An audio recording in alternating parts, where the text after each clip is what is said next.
సినీ కార్మికుల సమ్మె కొనసాగుతోంది. 4వ రోజు కూడా సినిమా షూటింగ్స్ బంద్ అయ్యాయి. ఇదే అంశానికి సంబంధించి మరిన్ని డీటెయిల్స్ మా ప్రతినిధి రత్నకుమార్ అందిస్తారు. రత్నకుమార్, టాలీవుడ్ లో సినీ కార్మికుల సమ్మె కొనసాగుతోంది.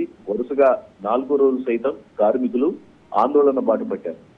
ఇప్పటికే వేతనాలు పెంచాలని, అలాగే కాల్ షీట్స్ విషయంలోనూ, అలాగే నాన్ మెంబర్స్ ని తగ్గించాలనేటువంటి విషయాల మీద యొక్క ఆందోళనలు అనేవి కొనసాగుతున్న నేపథ్యంలోనే ఇప్పుడు 4వ రోజు సైతం యొక్క ఆందోళనలు చేస్తుండగా మరోవైపు 11:30 కోఆర్డినేషన్ కమిటీ మీటింగ్ అనేది జరగబోతోంది.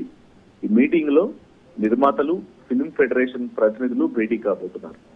టాలీవుడ్ లో ప్రస్తుతం గత 4 రోజుల నుంచి ఎప్పుడైతే సినీ కార్మికులు తాము ధర్నా చేపట్టబోతున్నాము, తమ వేతనాలు పెంపునకు నిరసనగా వెంటనే వాటిని పెంచాలని డిమాండ్ చేస్తూ ఈ సంక్షోభానికి తెరతీసినటువంటి నేపథ్యంలోనే వీటన్నిటి మీద ప్రస్తుతం నిర్మాతలు అలాగే ఫిల్మ్ ఫెడరేషన్ ప్రతినిధులు చర్చలు జరిపేందుకు ముందుకు వచ్చిన తర్వాత ఇవాళ 11:30 జరగబోయే కోఆర్డినేషన్ కమిటీ మీద సర్వత్రా ఆసక్తి నెలకొంది. ప్రస్తుతం ఈ మీటింగ్ అనంతరం ఈ సంక్షోభానికి ఎండ్ కార్డు పడే ఛాన్సెస్ ఉన్నాయంటూ కూడా కొంతమంది చెప్తూ ఉన్నారు. ప్రస్తుతం కొన్ని రూల్స్ ను చెప్పారు నిర్మాతలు.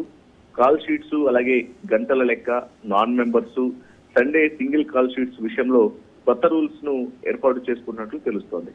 అయితే నిర్మాతలు పెట్టినటువంటి ఈ రూల్స్ అనేవి, సరిచేసిన ఈ రూల్స్ అనేవి తమకు అర్థం కాలేదని ఫిల్మ్ ఫెడరేషన్ ప్రతినిధులు చెబుతున్నారు.